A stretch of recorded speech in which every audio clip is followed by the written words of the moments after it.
Hey, Miss Cat Bowser. Ricky Timms. So we're coming to you guys that are out there in viewing land, wherever that may be, on a computer or smartphone or whatever. Cat Bowser, that gal, right? Let's see, where are you? Right there, Miss Cat Bowser.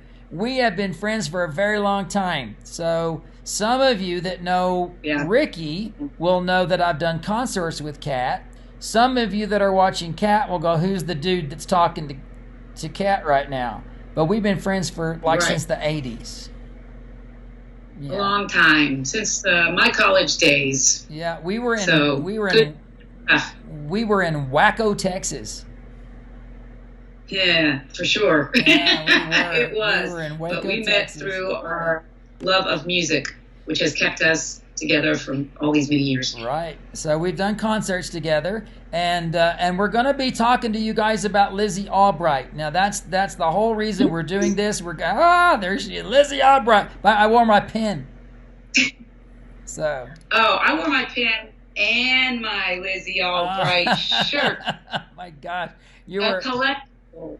It is a collectible. I tell people that when the Lizzy Albright movie comes out, they can sell their pen and retire. Right. Well, good. I'll keep in mind then.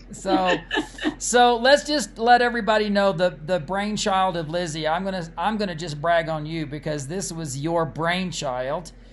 Kat worked for Ricky Timms Incorporated about 12 years ago, and her job was to basically contact shops and try to sell them Ricky Timms product. But the truth is, Ricky Timms products were like non-existent. I had my fabrics, my hand-dyed fabrics, a few DVDs and some music CDs, and it was your idea to do the concept. So tell everybody what your idea was.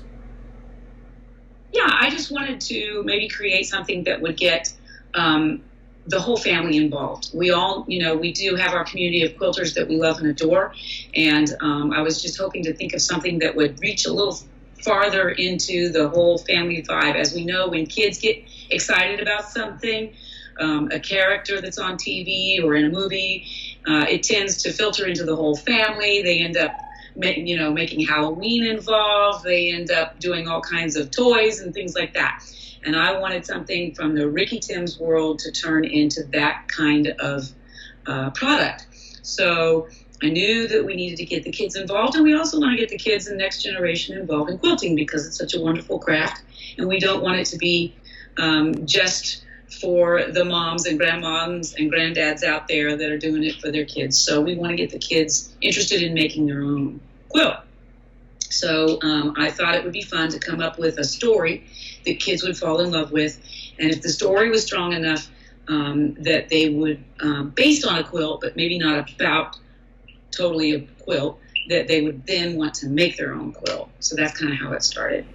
So yeah, that's exactly what happened. And then but that was a long time ago, and it got tabled. Okay, you kind of went on a different direction for a while. We tabled it because I wasn't in the publishing business, and so that got tabled. But it was going to be like a children's book. I mean, even a picture book, right? A pretty small book. Something really simple, but the youngest of the young could really enjoy. Yeah. And so, but just so you know, that's not what we're doing right now, because about 2.5 years ago, Kat texted me and said, I really want to revise Lizzy, because we had a name, Lizzy. We didn't have a last name yet, but we had Lizzy. And Lizzy was, we already knew she'd be red hair. Okay, point, everybody. Look at Kat's red hair, okay? I wonder why. And Lizzy was going to be from a place called Overland Park, Kansas. Kat, where did you grow up? A little place called Overland Park, Kansas. So, and with freckles and 2 brothers. How many brothers do you have?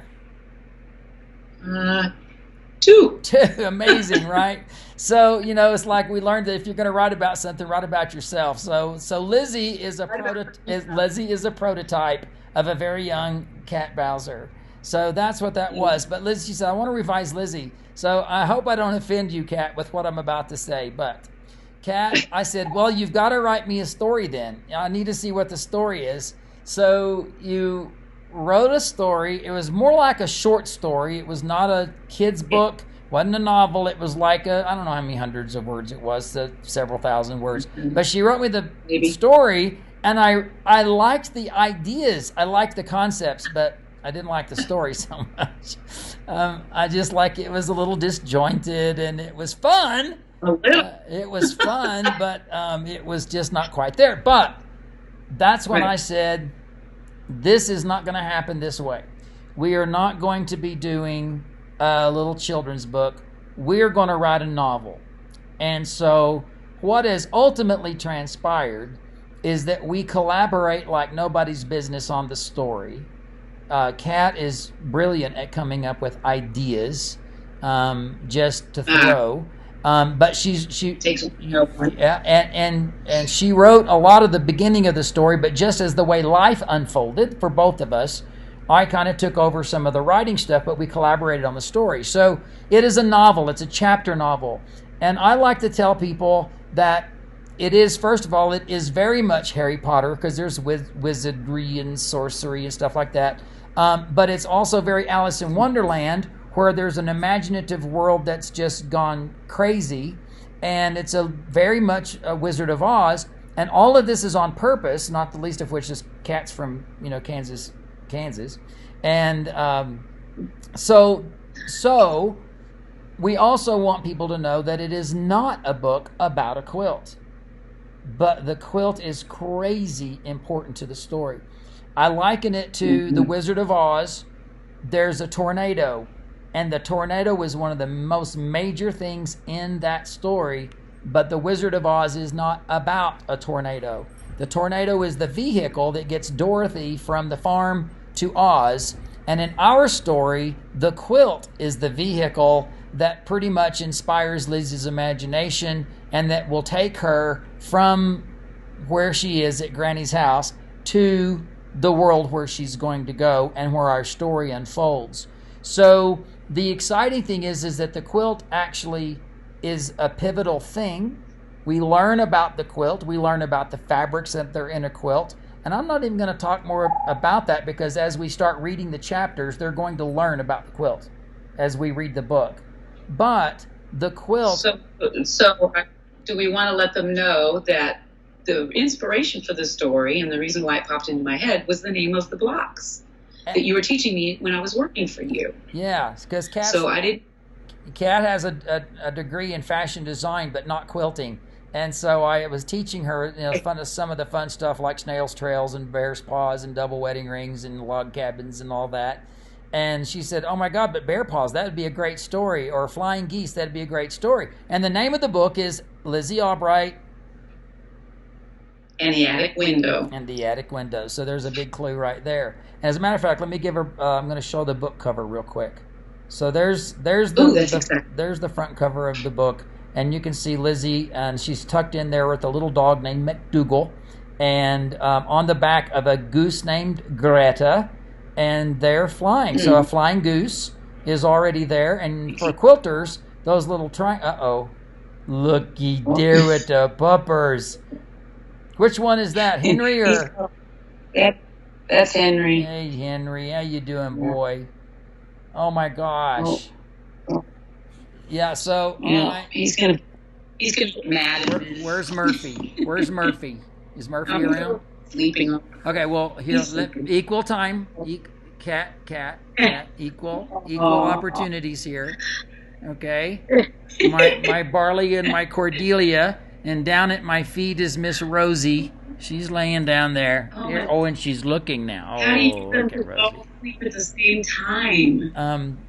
Well, I told them that I was going to call you, and they needed to go take a nap, and they just did.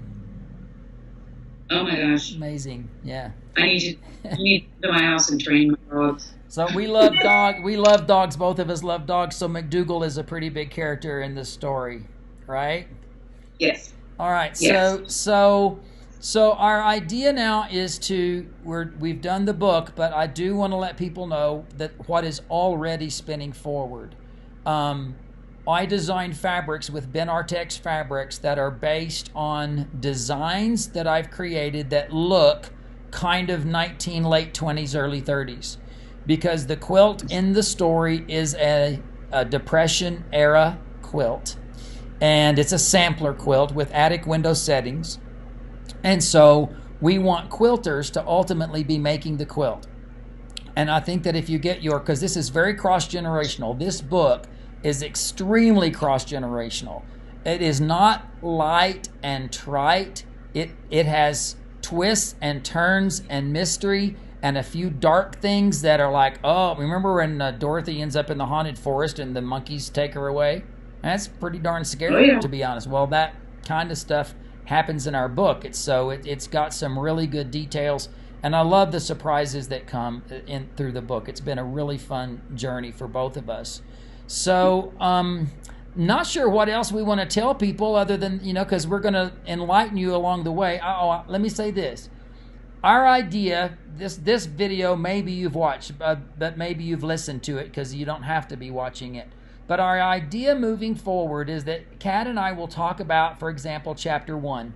And then I'm going to read the book, but you're not going to watch me read. So you're just going to go sew, or you're going to go bake bread, or you're going to just, dust the house, whatever, and just listen to the chapter. And when it's over, Kat and I will have another little discussion and maybe a little teaser about chapter 2, but that'll be the end of that video. And then the next time we post, it'll be chapter 2, and we'll talk about chapter 2. Then I'll read chapter 2, and then we'll have a little wrap up on chapter 2 and probably tease chapter 3. So we'll try to keep you posted on the things that are happening, including the making of the quilt, the videos of doing the quilt. We're doing, as of this very video, we're doing pre-sales of the book. And so we will encourage people to you can go to rickytims.com. You can pre-buy the book. Even as we continue through this, we're working on the Lizzy Albright website so that you can find things there as well. But I wouldn't encourage you necessarily, you can go look at it, but there's nothing to do there except see some pretty pictures of Lizzie. But I'm so excited! Oh my gosh! Me too. Yeah. So